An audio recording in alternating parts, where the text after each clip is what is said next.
What is up, 2K crew? It is that time of the week again. It is podcast day, and my God, 2Ks, we got a badass show ready. Man, we're gonna talk some World Series. If we have some time, we're gonna talk about a little bit more football.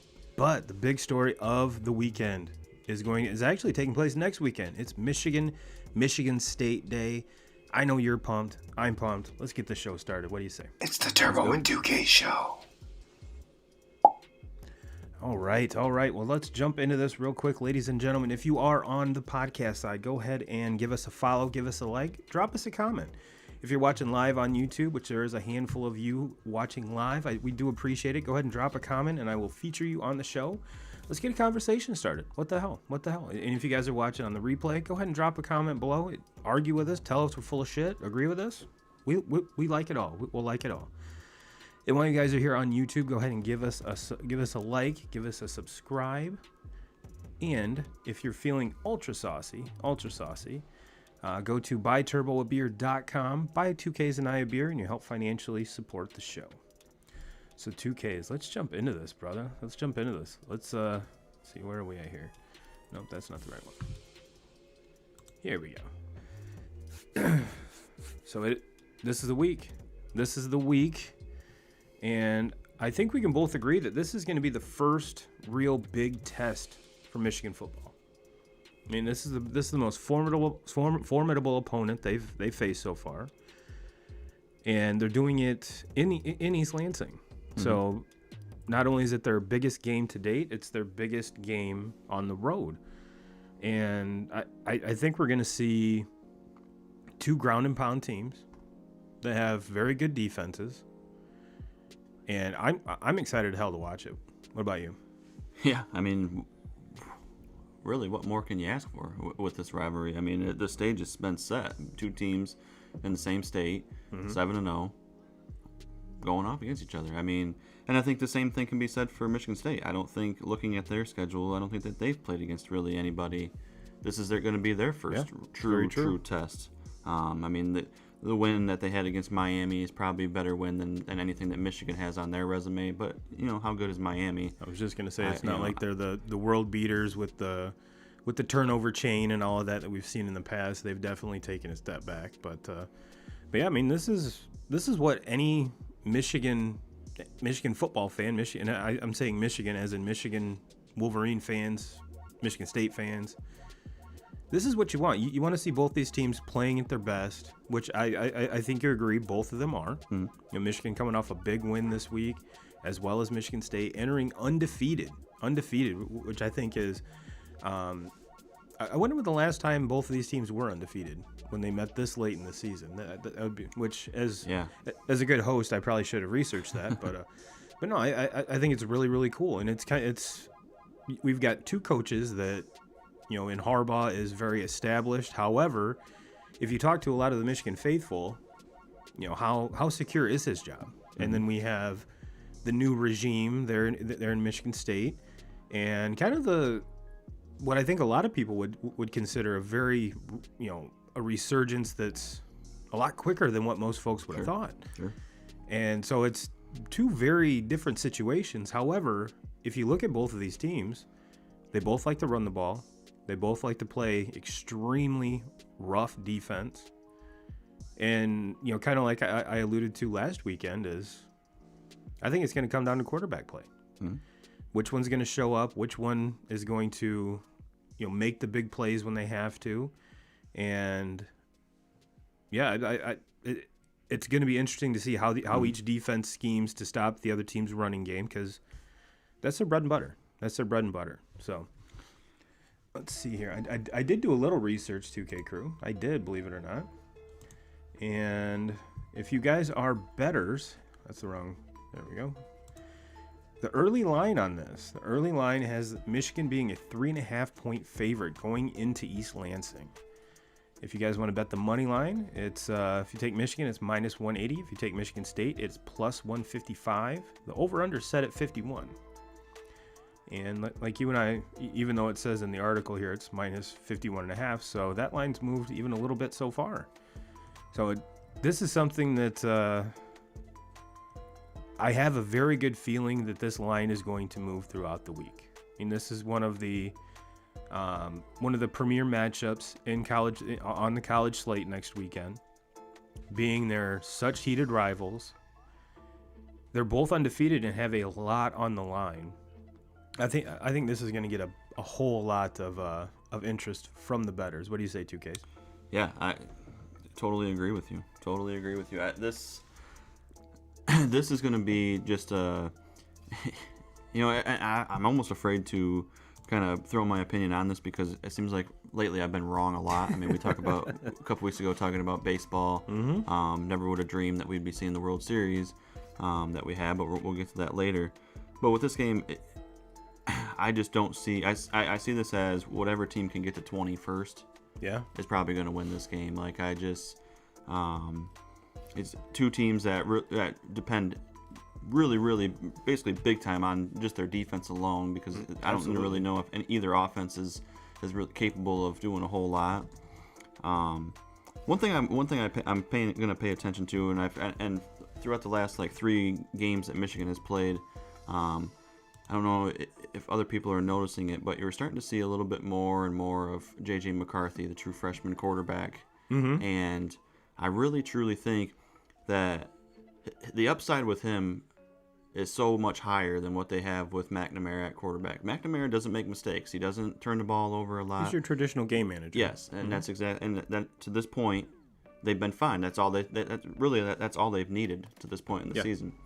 Well, now down the stretch here, when they play against Michigan State, when they play against Penn State, when they play against Ohio State, especially, they're gonna have to put some points on the board. Well, Penn State got worn out. Yeah, they got worn out. So they've had some things going on with injuries too that are playing, but mostly this next weekend and the Ohio State game, they're going to have to start putting some points on the board. They're going to have to be able to throw the ball, and I'm not sure if they're going to go to. I'm not saying that they're going to go McCarthy all the way, but you're going to see McCarthy on the field in this Michigan State game. I think a lot more than what we have all season long because the ceiling. Yeah, absolutely. He's going to make mistakes. He's a freshman. But they're going to have to start doing some things in the air, throwing the ball around. He's a lot more agile with his feet, can make plays, with his feet. And McNamara can't do anything with his feet. He's basically just a pocket passer. And with this Michigan State defensive line, they're going to get pressure on the quarterback. And I think that Michigan's going to have to go with more of an athletic quarterback, in this game. And they're going to have to throw the ball down the field. Yes, their running game has been great all season long. It's been amazing. They haven't ran into a defensive line like they're about to run into, linebackers like they're about to run into. So that's gonna change the game. So that's one thing I'm focusing on big time is, what's Michigan gonna do at quarterback? Are they gonna? I think we're gonna see both of them, and I think we're gonna see McCarthy a little bit more than what we have. Still think McNamara will probably play the majority of the snaps, but so they're going the Brian Kelly route. Yes. Is what you're saying. Yeah, it's and. As a Notre Dame fan, that can get and I'm not saying that Harbaugh will handle it exactly like Coach Kelly's doing, which I don't really understand. Do they flip coins as to see who's going to play each play? Because it seems rather weird, but it's probably why he gets paid millions of dollars, and you and I just sit here and talk into a microphone, Yeah. But no, I think one of the reasons Coach Kelly does that and why Harbaugh is kind of throwing that out there is, you have to give the opponent one other thing to prep against. You have to have, and when you have a more athletic quarterback like that can, because let's be honest, Jack Cohen is a statue. I mean, he is. I'm pretty sure Tom Brady is more agile than Jack Cohen. McNamara is more agile than Cohen. Period. But when you have two dynamic runners, Buckner behind him, and the kid that you mentioned at Michigan, it's like, all right, well, they have to account for the quarterback running, so why wouldn't you at least kind of sprinkle that in? And Notre Dame's kind of proven that can work, where I've always been in the camp where if you have two quarterbacks, you have none. So maybe that's why we don't get paid millions of dollars a year to coach football, 2Ks. And I'm not so shocked that maybe this was part of the plan. Maybe the plan was with McCarthy was to start, giving him more snaps, getting him in more high pressure situations, because they haven't shied away from him. I mean, you go back to the Nebraska game, they had him on the field in big time snaps, and when that game was close, I mean, that game could have went either way, and they were still putting him on the field and just letting him do his thing. Saw it yesterday in the Northwestern game. I know it was more of a blowout, but they still got him. I mean, he probably had the most snaps that he's had all season. And to me, maybe that is part of their plan. It was just to kind of ease him along, and then do they make the change in the second half of the season and go with him? I don't know. I mean, McNamara hasn't really done anything to lose his job. No. But then again, he hasn't done really anything to keep it. Keep that job. I mean, that's where I'm at with it right now. And it's just like I've thought about it a lot, especially watching McCarthy yesterday, and thought about it all day today. Is can Michigan beat Michigan State? Can they beat Ohio State? Well, sure, they can beat them, but if they keep playing the way that they've played for the 7 games that we're into the season, I get it, they're undefeated. I don't think they can beat either one of those teams. I think they're gonna have to do something, and with McCarthy, there's a lot. He can make big time mistakes that can lose football games, but he also can make big plays that win those football games.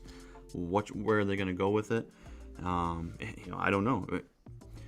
The whole season with Harbaugh, just the way that he has acted this entire season is so much different than what I'm used to. Just like the last 2 or 3 years, it just seems like he's got a chip on his shoulder. And look, this game Michigan has way more to lose in this game than Michigan State does. 100%. The expectations for Michigan State are the same as what they always are. The expectations for Michigan, even coming off a year where they won 2 games last year and just looked like a fucking hot pile of dog shit, the expectations were still to win a lot of games because it's Michigan, and everybody expects them to win. They expect Jim Harbaugh to win football games. So this game is a lot bigger for them. I don't know. I really, this game I don't know what to think about this game. I wish I could say, I believe Michigan's going to just walk all over them. I don't think that's the case. I think this is going to be just a knockout, drag out.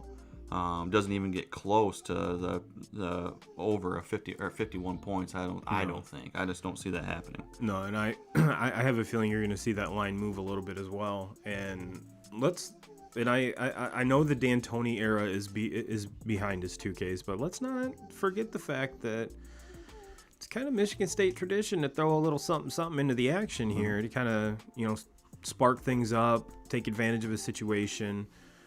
Whereas you really don't see Harbaugh do that too much. Now, Mel Tucker, we haven't seen a lot of him at Michigan State. He doesn't, that I have seen, roll the dice like that. But it's rivalry week, bro. Yeah, and that's another thing too. Getting back to McCarthy is so far, and when he's been on the field, majority of the plays that they've called when he's come on the field are for him to run, him to use his feet.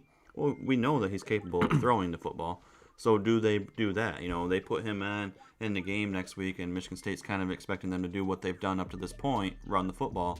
And do they, use a little bit, kind of shock them with a pass? Or you have to throw something down the field, get creative with it. That's what I'm saying, and that's been, I think, something that all of us Michigan fans have been dying to see out of Michigan is get creative with some things. Play more on the edge instead of playing, just in the trenches and playing north and south, which they're capable of doing, but. Again, you're not going to do that again. You're not going to bully a team like Michigan State. No. You're not going to bully that defense. You have to use your athletes, and to me, that's where Michigan is better than them. They're deeper. They have better athletes. They're just 100%. Just the way it goes. 100%. And it's one of those things too where if you're a team that likes to ground and pound, like you said, win it in the trenches between the tackles. 3 yards of dust and all those cliches that have, we've come to learn is what describes Big Ten football. I mean, you have to take the top off of defense every once in a while to get those guys out of the box. It's going to help you run the ball. Yeah, absolutely. And that's something that I think as it stands right now, Michigan State kind of has the edge there. They're not to say they're better at it. It's just it seems to me, just in the couple games that I've watched, that they like to go downfield more. They like to test the one-on-ones. They like to find that guy on an island and test him. On the flip side, though, you are 100% right. When it comes to the skill positions, Michigan has the edge. So, and that was one of your points last week. Is all right. Well, Turbo, you're right. Which quarterback plays the best, but which coordinator or which play caller is going to call the right plays for the quarterback to do that?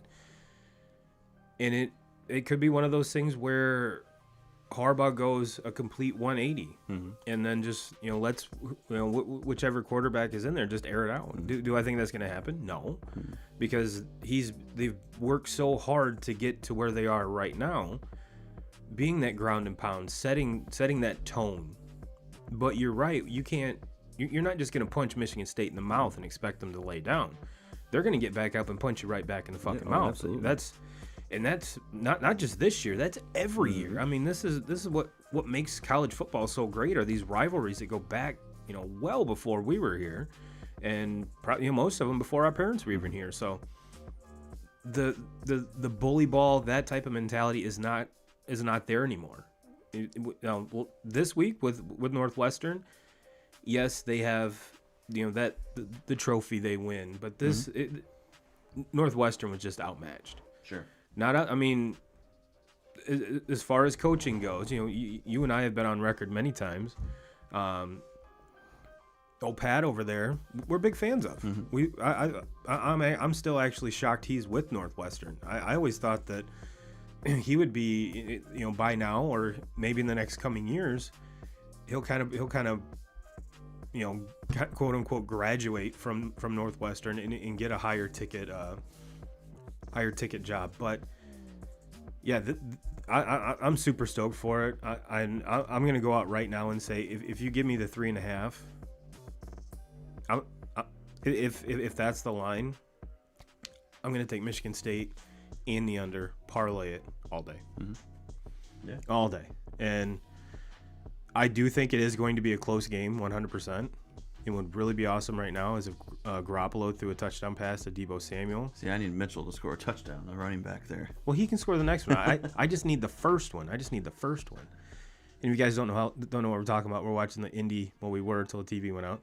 The Indy San Francisco game, and if you're on DraftKings, they laid a risk-free first touchdown score bet, and I took Deebo Samuel. So that'd be a nice little $50 in my pocket. So yes, let's see a Deebo touchdown here. But as far as the line goes, 2Ks, where are you initially leaning? I'm not saying you have to pick one, but where are you leaning? I'm ready to pick right now. I think Michigan wins it. I think Michigan covers it. I think. They're gonna cover. I think Michigan wins by more than the touchdown. Okay. It's just this is a different feel. This is a different team than. I just think that Jim Harbaugh there's a chip on his shoulder. There's a chip. I love what he did in the offseason by just basically handing the reins off to some of these younger guys, especially on the defensive side of the ball. Josh Gaddis, who I've always been kind of skeptical against with the play calling offensively.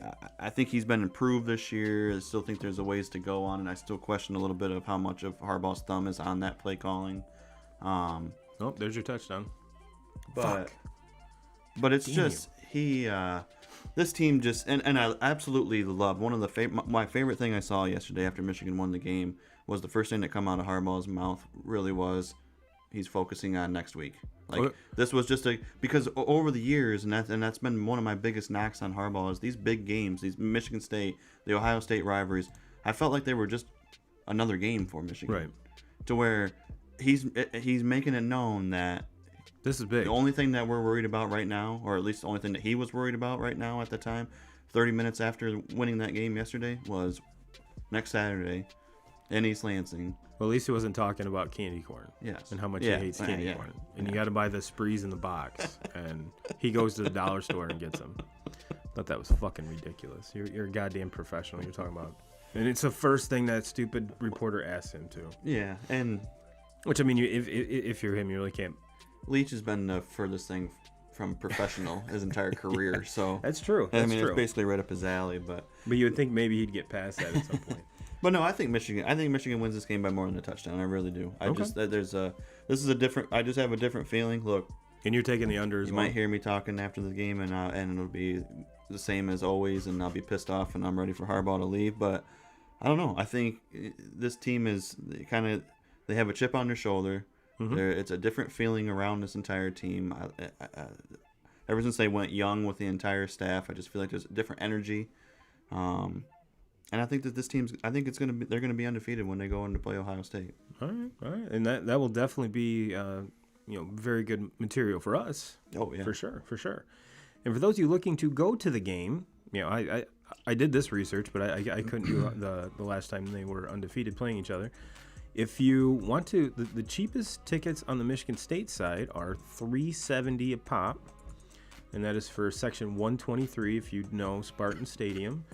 And if you are looking for the Michigan side, you're going to be dropping about the same, $370, and that's in section 110. Is College Game Day at this game? I don't know. They better be. I mean, they have to be, right?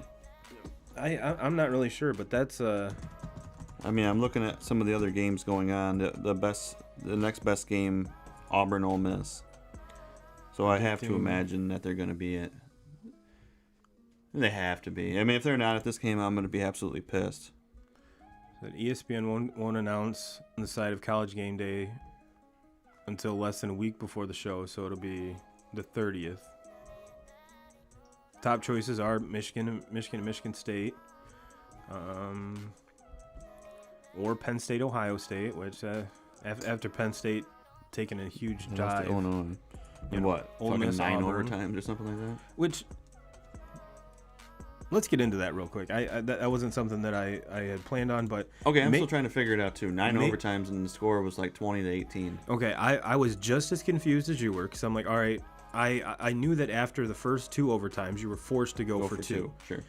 I didn't realize you were just running a 2-point conversion. You don't start at the 35 and try to score after the first 2. After the first 2, all it is a 2-point conversion. Oh, play. I switched the rules. Yeah. Yep. Yeah, and I was like, all right, again, I'm with you. The math doesn't add up. Because even if you have 9 overtimes, if it was 0-0 and they kicked a field goal every time, it'd be 27-27. Okay. So it's like that doesn't make any sense to me. And there was some times in there where both teams did not convert the 2-point conversion. There was okay, that's so where that it comes now from. it makes it, because I've been looking at that score and I didn't watch the game. I wasn't at home, so I wasn't watching this game. And while the most of the game was going on, I was watching the Michigan game, obviously, and then I just didn't watch this game at all. And I look at the score this morning, and I'm like, wait a minute. Yeah. How did you play 9 overtimes and the score was 20-18? Yeah. But now it makes sense. I forgot about the rule change. Are we counting by ones? I mean, because before this, you because the first 2 overtimes are exactly the same the way it used to be. I believe you start at the 35. Sure. Yep. You can kick a field goal. If you do score a touchdown, you can do the extra point. You can go for 2. Whereas I think before this rule change, after the 3rd overtime, you were forced to go for 2. But now after the first 2 overtimes that are played exactly the way they were, you're just running a 2-point conversion play. So that's why the score eked up very incrementally. Because I think it was 10-10 or some shit like that after at the end of regulation. So no, I'm glad I wasn't the only one that missed that because I was like, all right, cool. And after the first 2 overtimes, you're forced to go for 2. No big deal. I have no problem with that. And again, I'm looking at that going, what the hell's going on here? Well, I mean, is my math off? I mean, how are they? And then I was like, I got it. Glad I'm not the only one that had to spend an hour today researching what happened in that game. But Jonathan Taylor, our boy, coughs up the ball. This is a game I totally stayed away from. Yeah, I did run a parlay on this game, but I went basically all like rushing numbers is what I put everything on. Nothing as far as with quarterbacks, anything, because, well, A, I don't like either one of these quarterbacks a whole lot. And B, the weather here is supposed to be rain all night. I figured this was just going to be a ground and pound. Inconsistent as fuck. Yeah. So, Carson, you never know. I mean, hell, he's the only player, I think, in the history of the NFL that sprains both ankles on the same play. And Jimmy G's just coming off an injury. Hopefully he's able to stay alive because Trey Lance is out this week. So, but we'll get into that football here in a little bit. 2K, since we gave the folks a little teaser, and ladies and gentlemen, tune in next week because we'll be breaking this game down. We will. And we got a packed ass slate because we're not even talking Notre Dame USC. So, and just to kind of give you my little blurb in here, I'm glad it's over so we can stop talking about the Bush push and everything like that, because it seems like every time they fucking play anymore, that's all anybody talks about. Yeah. So. Well, before Notre Dame fans start bitching about the Bush push, You remember how long the fucking grass was that night when they were trying to slow ankle deep. Bush down? Yeah, ankle deep. Looked like a fucking hayfield they were playing in. Well, it is in South Bend, bro. What is South Bend? A huge fucking cornfield. It's the whole state. It's the whole state. Well, 2Ks. Let's switch gears into. There's really no easy transition from Michigan State to the World Series, but here we go. Here we go. Now, at the beginning of the season, I think you could make a case for both of these teams to make the World Series. Both of which don't play in a very competitive division in the Astros and the Braves. The Braves have kind of owned their division here the last few years, as has the Astros. So it was kind of expected that these two teams were going to make the playoffs. But I mean, after all the moves that were made, by the Mets, especially, you thought, well, okay, they're going to contend. The Phillies are still the Mets. Turned out to be the Mets, and to me, both. I mean, the Mets just completely shit the bed. I mean, there's no other way to put it really with them. There's no. I mean, that's the most colorful way we can describe it.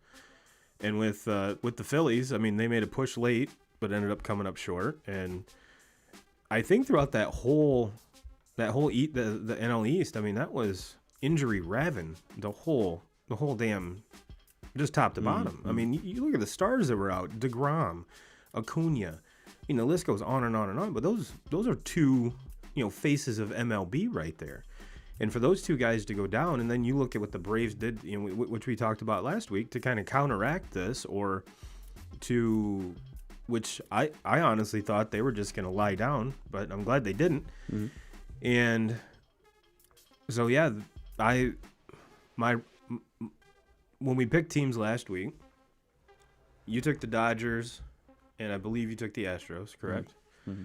I took my Red Sox and the Braves, so at least one of us got one of the teams right. Now, I'm glad that the Braves made it in, so at least it's even palpable for me to watch this thing, because if it was Dodgers Astros, I wasn't watching a fucking inning. Same. I hate both the teams, so at least now I kind of have a little bit of dog in the fight, so at least I'll pay attention to it and watch it. But they ran a stat, and they were comparing the postseason performance here, the Braves versus the Astros, and the Astros score about 7.5 runs a game, whereas the Braves score about 4.5. But kind of the telling part of that is the Braves had they give up 1 run less a game. Their pitching staff does as compared to the Astros. The big question here in 2K is is the Braves pitching staff good enough to slow down the offense of the Astros, or because the Astros, with the 4 games that they beat Boston, they beat the dog shit out of the ball. Mm-hmm. I mean, and this is home and away, so it wasn't like they were just beating up the Red Sox at home. It was both at Fenway and Minute Maid. So my question to you is, do you think not the Red Sox, but the Braves had the pitching to slow that offense down?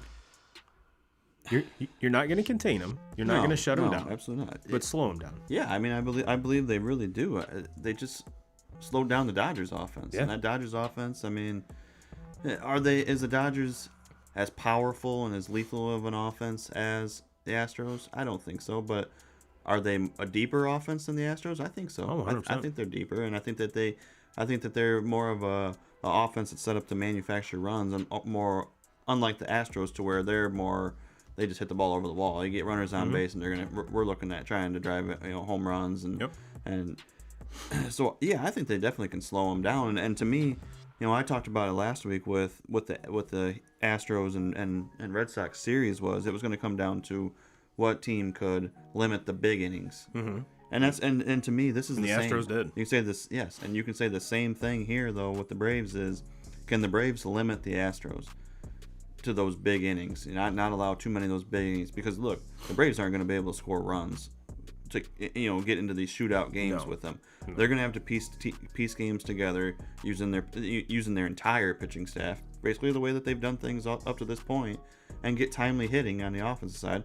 What they did in that entire series against the Dodgers, it wasn't like they hit the ball, just mashed the ball the entire series. It was timely hitting, big hits and big situations. Freddie Freeman got hot. Yes.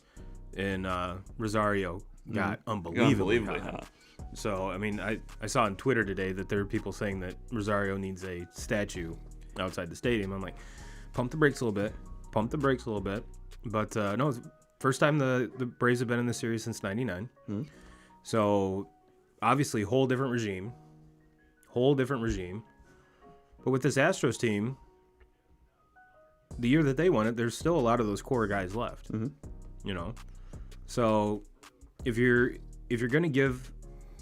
see who, kind of give the nod to the team who's been there. The experience is leaning towards the Astros. Mm-hmm. The offense is leaning towards the Astros. But as far as the pitching goes, top to bottom, you got to give the nod to the Braves. And on top of that, they didn't even have to use Charlie Morton in a Game 7, so he's going to have plenty of rest. Yep. And Charlie ball game is... I mean, that's their go-to. Mm-hmm. I mean, that's their stud. He himself has World Series experience. Mm-hmm. It's going to be up to the guys like Freddie Freeman, Ozzie Albies, to kind of, that base that they have to kind of lead this team to where they're going. Mm-hmm. And this is... Home field is with the Astros, correct? Yes. Yeah, because... The Braves were to win their division. I think they were out of all the teams had the least amount of wins, if I'm not mistaken. But I saw that can't remember who posted the stat, and I probably should be better at this, so I can give him a little credit. But since the trade deadline, the Braves have had the best record in baseball, mm-hmm. which they were pretty much needed to because they were below 500 for 3/4 of the damn season. So, and to kind of beat a dead horse, and on top of that, losing the face of their team, you got to give kudos to the head office to went out and got these players, and how, if you're Jock Peterson, how good does that feel? Mm-hmm. How good does that feel for LA to just let you go, sign with the Cubs, got traded from the Cubs to the Braves, and then just shit on? Yeah. Just shit on your old team. That's got to be awesome. Mm-hmm. That's got to be awesome.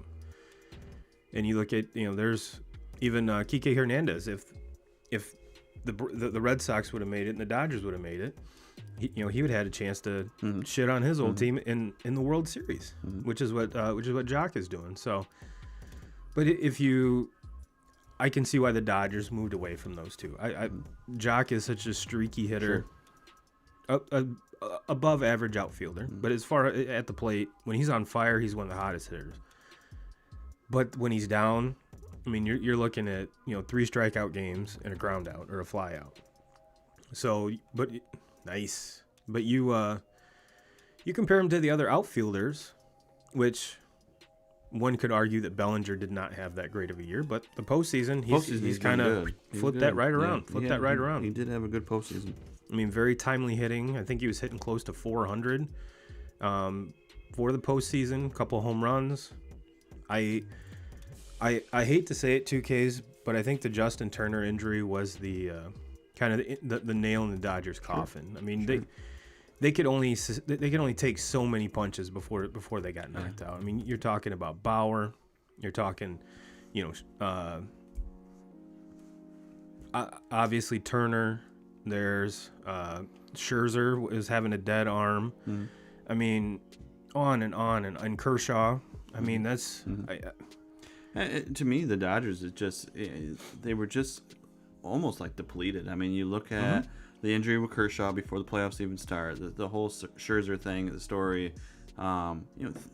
Just sit and think a little bit about how many big time innings Scherzer's had on that arm. 100%. In his, to this point in his career, and it's just like, how much more can that guy really have in the tank? Somebody that's pitched the last 6-7 years, and sometimes you would watch him and think, is this guy even human? Right. Well, it's catching up with him now. Yeah. The big innings, the long seasons. He's pitching in the postseason every single year. It seems like pitching mm-hmm. all the way into the World Series most of those years. So, you gotta take that into effect, but. What I look at with the Dodgers, what was so disappointing to me was, these big guys, these big boppers in the top of the lineup, the Mookie Betts, just was nowhere to be found. Verdugo had a better postseason. Yes. I mean, a better season overall. Sure. Last year in the World Series run, Corey Seager was, I mean, he Unstoppable. was the hottest player in all of baseball this year. Between him and Arozarena, you were 100% right. Yes, this year just didn't do anything. The Trey Turner, he never really. He was awesome. After the trade deadline, the rest of the season for the Dodgers, get into the playoffs though. Turner was, just did not really put games together. Will Smith, another big name, had a great regular season. Playoffs they just had a lot of guys. It was kind of the guys that were carrying them through this postseason were guys that really didn't expect it out of. No. Chris Taylor, Cody Bellinger. I love Chris Taylor. Chris Taylor's a grinder, man. Chris Taylor can be on my fucking team. You gotta love him. He reminds me kind of a version of like what the Tigers had with Robbie Grossman. The dirtiest uniform on the field, just a grinder. You gotta love everything about him. Another one that had a huge postseason was Pollock. Yeah, another guy, and he's a grinder too. That's kind of his. He's kind of the fourth outfielder, the forgotten outfielder. Yep. And then once Turner went down, they had to finagle the infield, which means they moved Bellinger to first, and then that's where Pollock got his playing time. But even off the bench and everything, you're 100% right. And if you kind of flip the coin and you look at the Braves, Freddie Freeman has had a hell of a postseason. Yeah, Ozzie Albies. Hell of a postseason. The big names, the guys that you expected to be out of, they're stepping up. They're Austin Riley. This kid is. I mean, you can't really call him the comeback player of the year because it's not like he was hurt or anything. But as far as the switch flipping for a kid, it was him this year. Sure. I mean, he took last year. People were saying he was a bust. Yeah, he's a bust. Get rid of him. In his 1 year, he's a bust. He's never gonna be. Give up on him. Shit. No, he's led the team in every category, which is that says a lot when you have Freddie Freeman on your team. Yeah, and Dansby Swanson's having the best season of his career. So, and then you add in the pieces like we talked about with the Jock Petersons, the Jorge Soler. Really didn't see a lot of him in the postseason that I saw so far, but could you imagine have that bat on your bench? I mean, fuck, get out of here with that. Get out of here with that. Dude could hit it out of any fucking stadium at any time, and he's sitting on your bench. Okay, sure. Give me that. And I think that this team kind of plays. They're fun to watch. They really are. They play with a chip on their shoulder, and I think that they have that chip kind of because everybody wrote them off. Mm-hmm. We wrote them off. Oh yeah. As soon as Acuna was hurt, everybody wrote him off. They walk out of the trade deadline. They had bats like Soler, bats like Jock Peterson, kind of under the radar. Rosario, another one that they added, and everybody's kind of thinking, what the hell did they do this for? Why'd they do this? Why'd they these they don't make any sense. They needed to get pitching. Mm-hmm. They needed to get more pitching. And they trusted these young kids and they wrote it out with them. Mm-hmm. And they brought in these 3 bats because let's be honest, you're not going to replace Acuna with 1 bat. No. You're going to need 2, 3 new bats to put in that lineup to be able to replace what he does offensively. They did it and it's worked up to this point, and I think that this team, they play with a chip on their shoulder. They're fun to watch, and I think a lot of that stems from everybody writing them off. Oh yeah, and then Brian Snedeker's a hell of a manager. Sure. And we really haven't, and when I say we, I hope I'm talking for the collective baseball community here. We've always seen the Braves lineup and said, that's a good fucking lineup. That's a good lineup. But when can they start winning in the postseason? When can they get there? When can they have their chance to win the big game? And when can they get there? The time is now. Yeah. And I'm pretty sure everyone outside of Atlanta wrote this team off like we did. Acuna went down. Fuck, here we go. And they made pretty much all of the trade deadline deals that you just mentioned. If you look at them individually, really don't make that much of a difference. But kudos to that front office because not only have they gelled, they've excelled. Mm-hmm. You could probably say they're probably outperforming what they really are capable of. And they're just fucking doing it. Mm-hmm. They're just doing it. And man, I'm stoked. I am 100% stoked for this. And I want to say game 1 is Tuesday at 8 o'clock. Yep. So I think it's going to be a good series. I really do. And go out on a limb here, 2Ks. I'm Braves in 6. I hope you're right, man. I hope you're right. And I want the Braves to win. And for people who pay attention a lot to the show, I'm wrong quite a bit. Yeah, It seems like we both a lot are. of the stuff I say I'm wrong on. So you know what? I'm going Houston. Oh, the reverse psychology. I'm going thing. Houston in 7.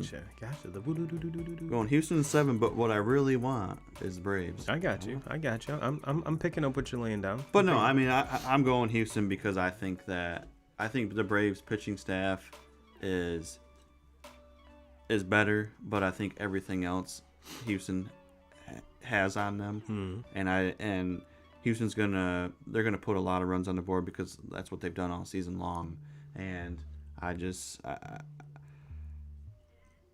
think Houston's a better baseball team. I really do. You know, if Acuna was in there, we're maybe talking a different story. But man, as much as I dislike those guys from Houston, you know, you're talking about Bregman, talking about Altuve, talking about Correa, talking about, as much as I dislike everything that they did to baseball, going back to the 2017 year, I don't ever want to root for them. No. But fuck, they're good. They're good. And you know, some of the guys that they have on that team that weren't even a part of that whole thing. No. You know, the Yuri, dude's a stud. Yeah. Like, he is a stud. Kyle Tucker, you know, he had the big home run there in the last game against It irritates Boston. me he doesn't wear batting gloves, but yeah, he's good. I mean, they have Yordan Alvarez, yes. I mean, they have so many big time bats in There's that no lineup holes in that lineup. No, they don't. They don't have anything. And their pitching's been pretty good this postseason. It really has. I mean, that's kind of the thing that's everybody's kind of questioned about them, but they've pieced it together pretty damn good, and they've done a good job of it. And look, Dusty Baker, he looks like a fucking dipshit down in there, but the guy knows what he's doing. I mean, I'm not sure a manager has ever worn as many wristbands and bracelets as that man. now he's got fucking medical gloves. Yeah, and I'm still wondering if he gets the toothpick under the mask, or is he ditched the toothpick? Is it behind his ear?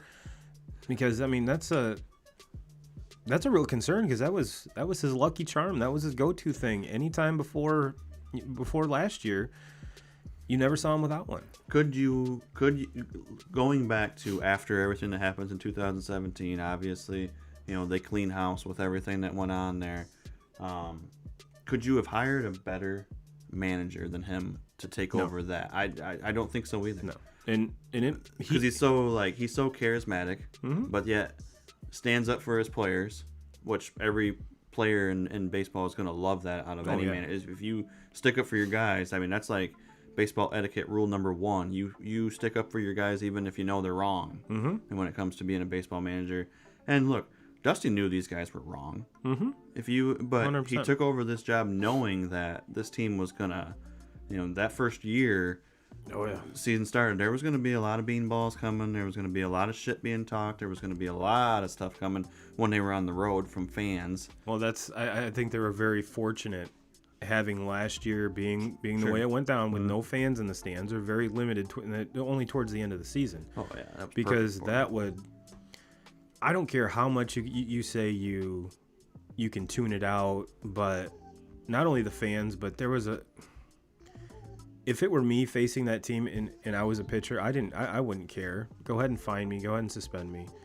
I'm drilling at least one of them. I really am, because not only you degraded what baseball was, and obviously Manfred in the office up there didn't punish the players at all. They got off scot-free.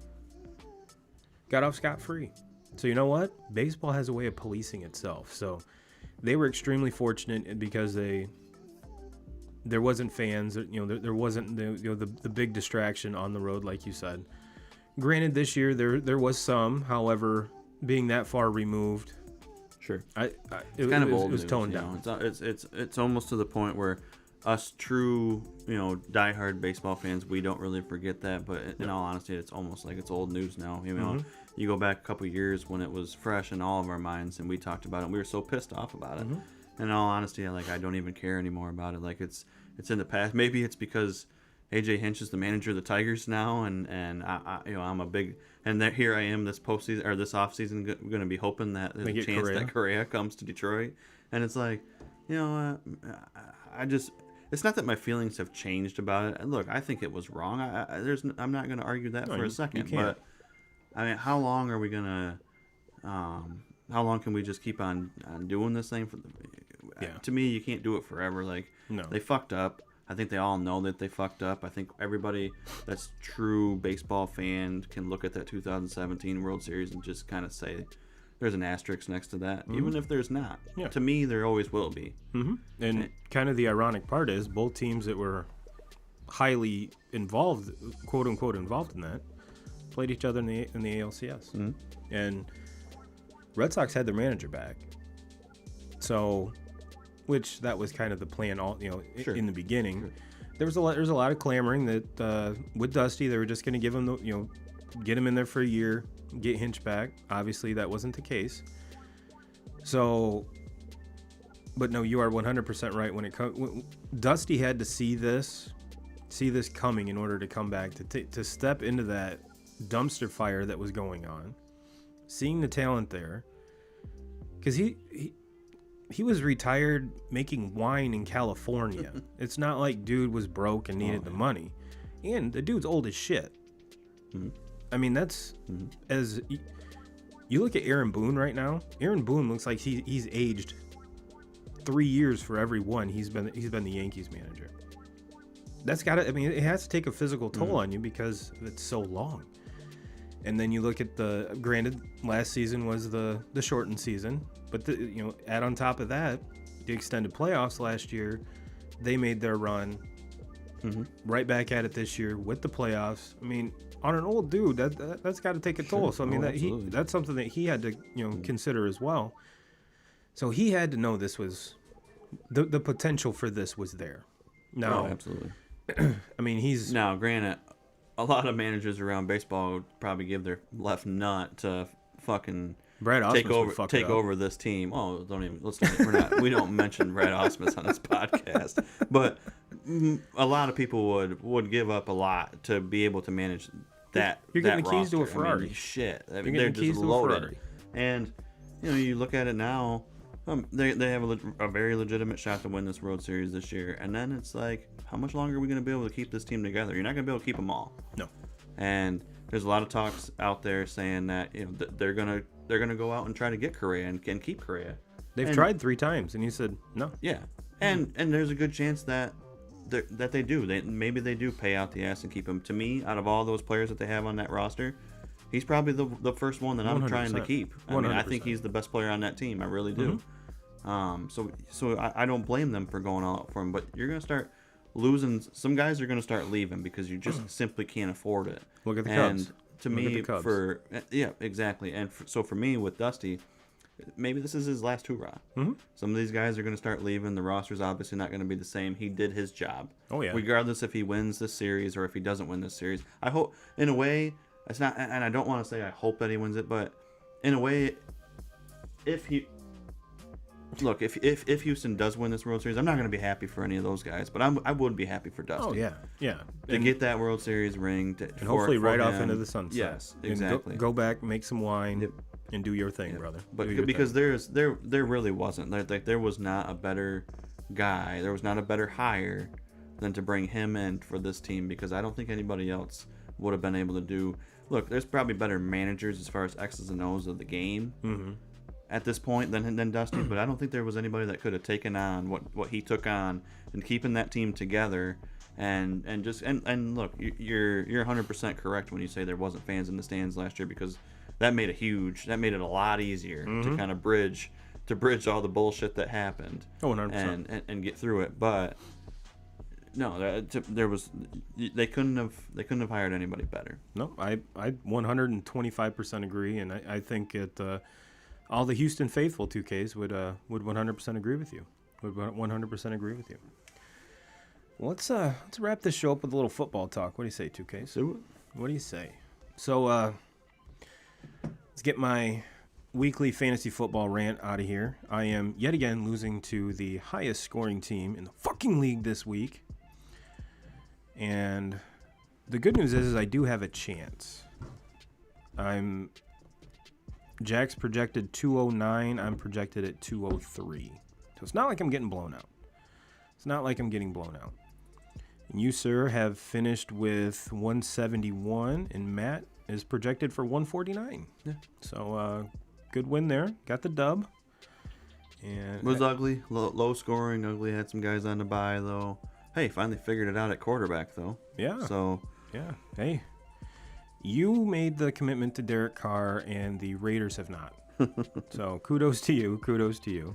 And I must say that I kind of put myself in this pickle, 2Ks. Because I picked up Johnson off the waiver wire. Because all 17 running backs from Cleveland were down. And I thought, hell, this is walking wounded here. Denver's just going to load the box the whole fucking game and make Case Keenum throw the ball. So what good is a third string running back going to do me? Well, he has 146 yards and a touchdown, and in our league, that equals 46 points, 2K. I started James Conner for my running back 2. He put up 64 yards and a touchdown for 22 points. So if I lose, this one I can say is my fault. My fault. But how'd your betting weekend go? Not really wanting to talk about it a whole lot. I mean, so that good, huh? Everything was good. It was going really good last night, and looked like I had one in the bag. I did like a $10 parlay bet on I don't know if it was a 5 or 6 game parlay. Anyways, get to the last game. It was Fresno State, Nevada. I took Fresno State by 3.5, and Nevada scored a touchdown with 2 seconds in the game to lose by 2. Ooh. So Fresno State won, but only by 2. So lost out on that one on the last one. That one pretty much pissed me off and called it a night. If you include the Braves Dodgers game, I'm looking here like I went 11-3 this weekend. 11-3, not too bad. Mm-hmm. Well, 11-4 if you count the first touchdown score. But so that's probably the best weekend I've had so far. And to be honest with you, I was looking at the slate, both college and NFL. I wasn't too stoked on a whole lot of them at all. At all. I don't think I've ever seen, especially an NFL slate, with this many 2-score spreads in a long time. Long time. And most of them hit. Yeah. Most of them hit. The only one that comes to mind that didn't was the Rams-Lions. And Lions kept that one a lot closer than what I thought, 2Ks. I thought Stafford was just going to take a shit on MCDC in the Lions. And stat-wise, he did. Stat-wise, he did. But the Lions pretty much shut the whole run game down. Mm-hmm. And if not for 2 fake punts and an onside kick that caught everyone by surprise, I think you do hit that 16.5. I really do. Because it was, 9? So one more score, essentially one more score, and that would have hit the... Yeah. They would have covered, but... it was just another game, like another Lions game where they get your hopes up for... Exactly. And then they just, they Goff throws an interception in the end zone.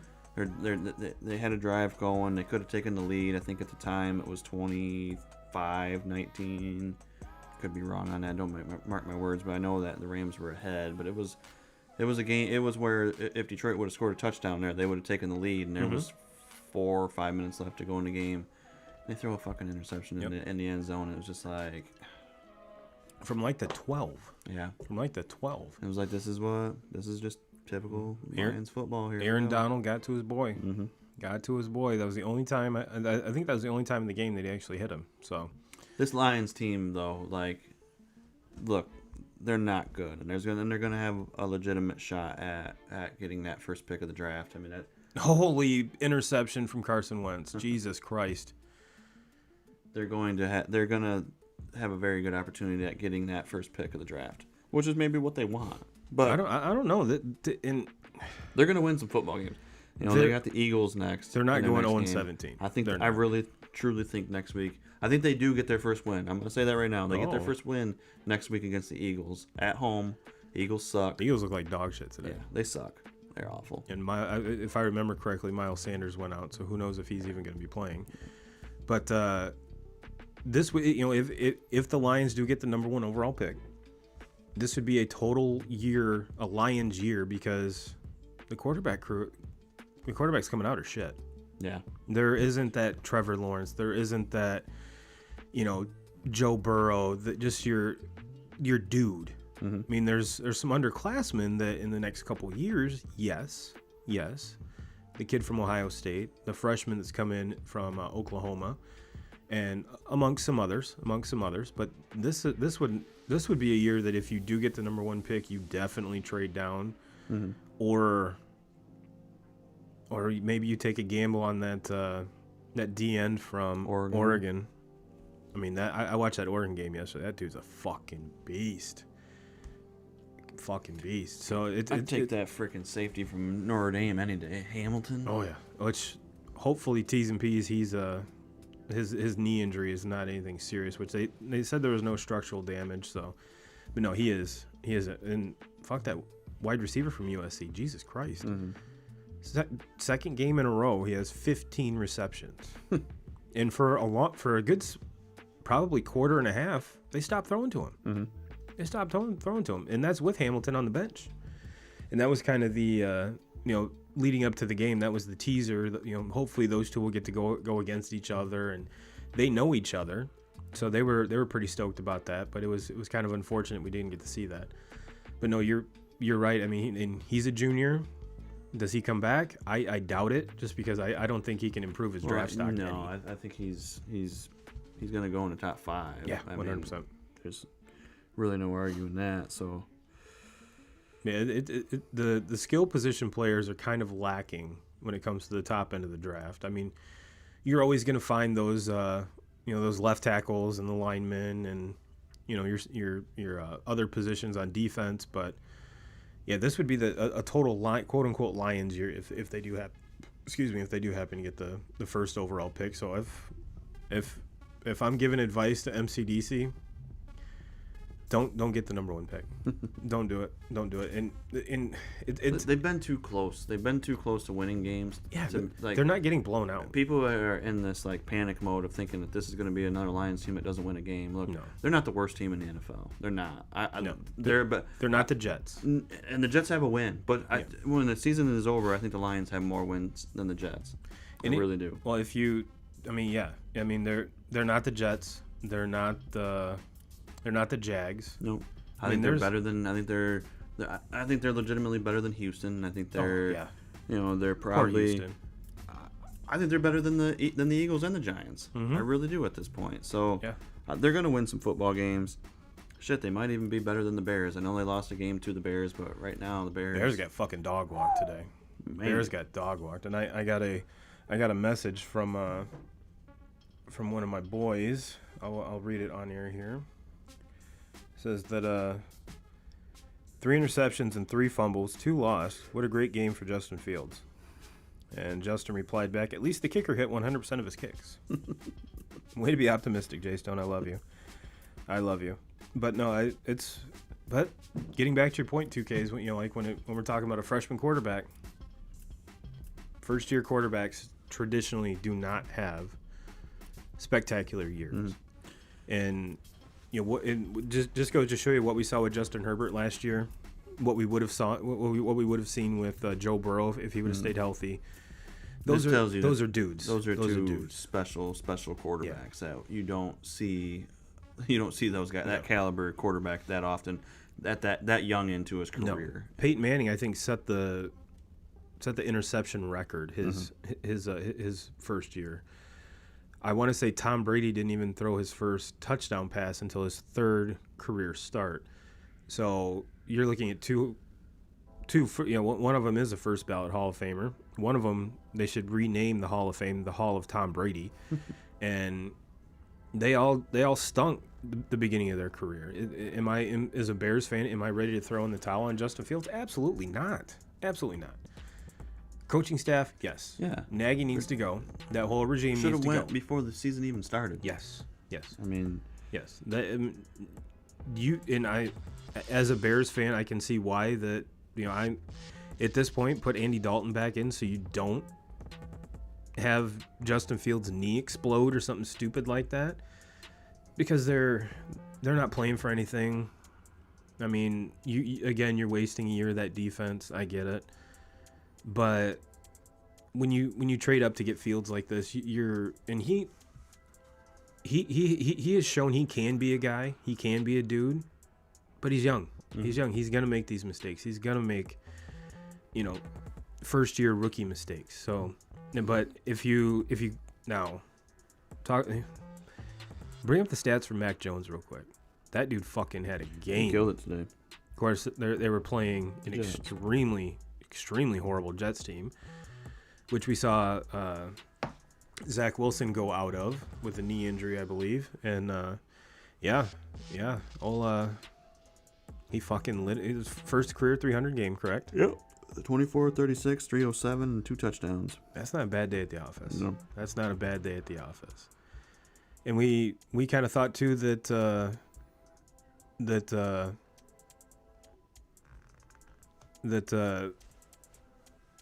he was pretty much put in the best situation out of all of them.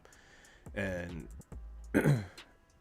we got a comment here from Patrick Michael. Let's see what Patrick has to say. Better athletes than Ken Walker, Jalen Reed, and Jalen Naylor. Please tell me who these athletes are. Oh wait, no, I mean what I was specifically saying is quarterback athletes. There's plenty of athletes to choose from, but when you're talking about Michigan State athletes against Michigan's. Okay, my bad, Pat. My bad.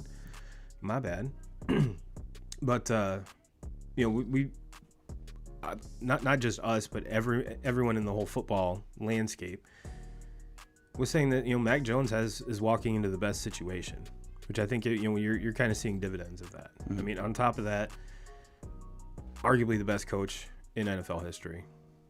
Yes, is he he's not replacing Tom Brady, but in essence he's replacing Tom Brady.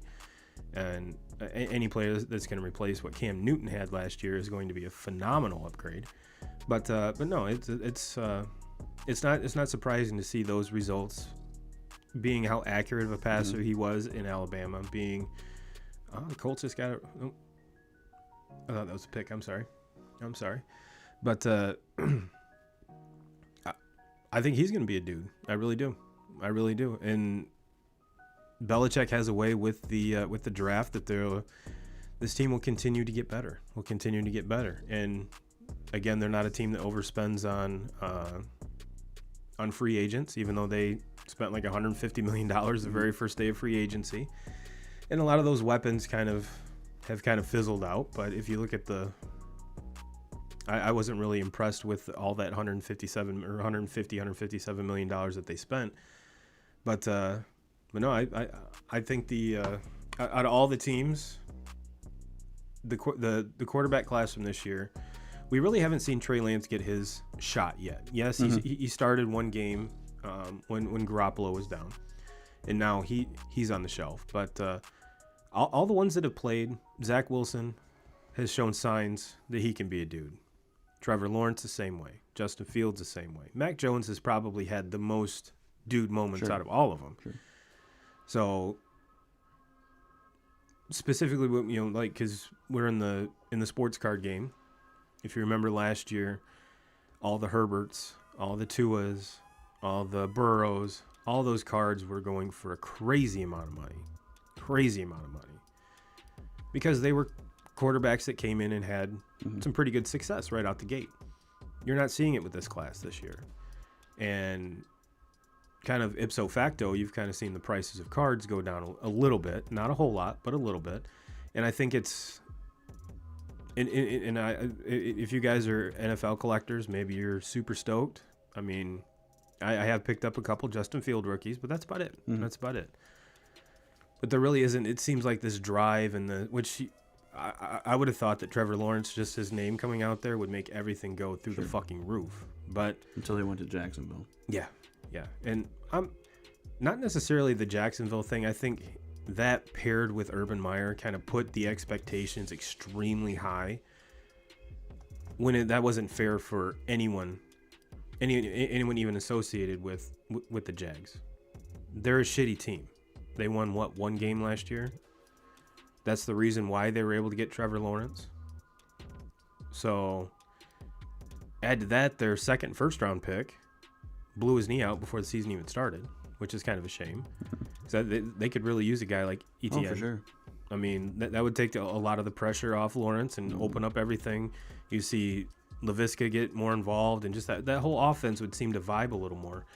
But with his absence there, that's definitely a void that needs to be filled. But for anyone that thought that Urban riding into Jacksonville was going to make this a 500 team right out the gate, you're sad. I mean, I don't know where that expectation came from. Yeah. I really don't.